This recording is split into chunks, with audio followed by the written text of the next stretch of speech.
ભાજપ પ્રદેશ પ્રમુખને લઈને મોટા સમાચાર સામે આવ્યા છે। મુખ્યમંત્રી ભૂપેન્દ્ર પટેલ આજે દિલ્હીની મુલાકાતે જવાના છે। પીએમ મોદી સાથે પણ તેઓ મુલાકાત કરી શકે છે। તો ભાજપ સંગઠન મહામંત્રી પણ દિલ્હી હોવાની ચર્ચાઓ અત્યારે ચાલી રહી છે। પ્રદેશ પ્રમુખના નામને લઈને બેઠકમાં ચર્ચા થઈ શકે છે। તો ગુજરાતના રાજકારણમાં મોટા સમાચાર સામે આવી શકે છે, કારણ કે છેલ્લા ઘણા સમયથી ભાજપના પ્રદેશ પ્રમુખ કોણ તેને લઈને ચર્ચાઓ ચાલી રહી છે। વધુ અપડેટ સાથે સંવાદદાતા હિરેન રાવલ અમારી સાથે જોડાઈ ગયા છે। હિરેન, દિલ્હીમાં બેઠક મળવાની છે, મુખ્યમંત્રી પણ દિલ્હી જવા રવાના થવાના છે। પ્રદેશ પ્રમુખને લઈને આ બેઠકમાં ચર્ચા થાય તેવી પૂરેપૂરી શક્યતાઓ। जो संभवतः आगामी एक अठवाडियानी अंदर गुजरात भाजपना नवा प्रमुखना नामोनी जाहेरात थई शके छे।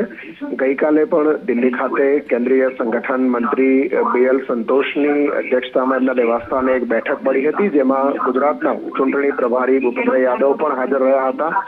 આજે સાંજે મુખ્યમંત્રી ભૂપેન્દ્ર પટેલ દિલ્હી જઈ રહ્યા છે।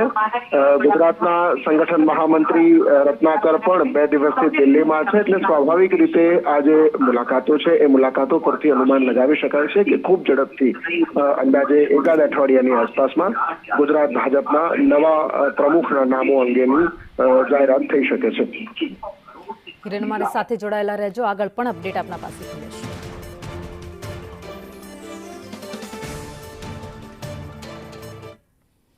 તો ખાતરના વેચાણમાં થતી ગડબડીને લઈને મોટા સમાચાર સામે આવ્યા છે। ખાતરના વેચાણમાં થતી ગડબડી અંગે તપાસ સોંપવામાં આવી છે। તો ગુજરાત એગ્રો ઇન્ડસ્ટ્રીઝ એમડી તપાસ કરવાના છે। તો ખાતરના વેચાણમાં ગડબડી અંગે વિજય ખરાડી તપાસ કરશે। જામનગર અને ભાવનગરના 2 વિક્રેતાઓને વેચાણ બંધ કરવા આદેશ આપી દેવામાં આવ્યો છે। જામનગરના ગુજરાત ફર્ટિલાઇઝર્સ ડીલર્સ એસોસિએશનને નોટિસ પણ અપાઈ છે। તો ભાવનગરના ગુજરાત ઓનિયન ગ્રોઅર્સ ફેડરેશનને નોટિસ આપવામાં આવી છે। તો બંનેને 15 દિવસમાં ખુલાસો કરવા પણ કહી દેવામાં આવ્યું છે।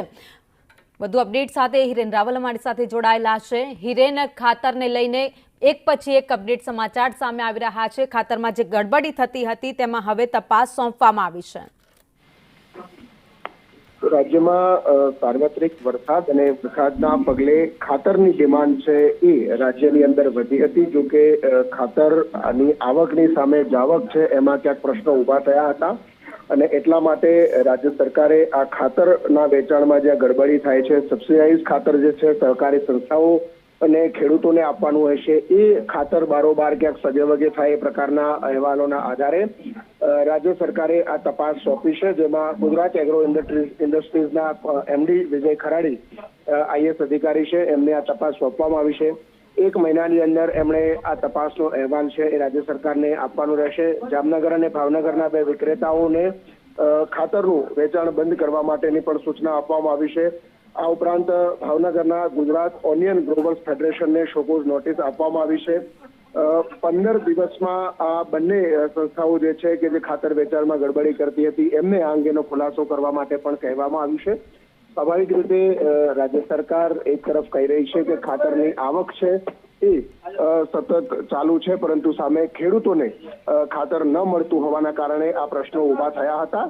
અને આજે પણ કૃષિ મંત્રીએ એક કાર્યક્રમમાં કહ્યું છે કે ખેડૂતો રાસાયણિક ખાતરનો ઉપયોગ ઘટાડી પ્રાકૃતિક ખેતી તરફ આગળ વધે, રાસાયણિક ખાતરોથી નુકસાન થાય છે એ પ્રકારની વાત પણ મંત્રી દ્વારા કહેવામાં આવી। આભાર માહિતી માટે।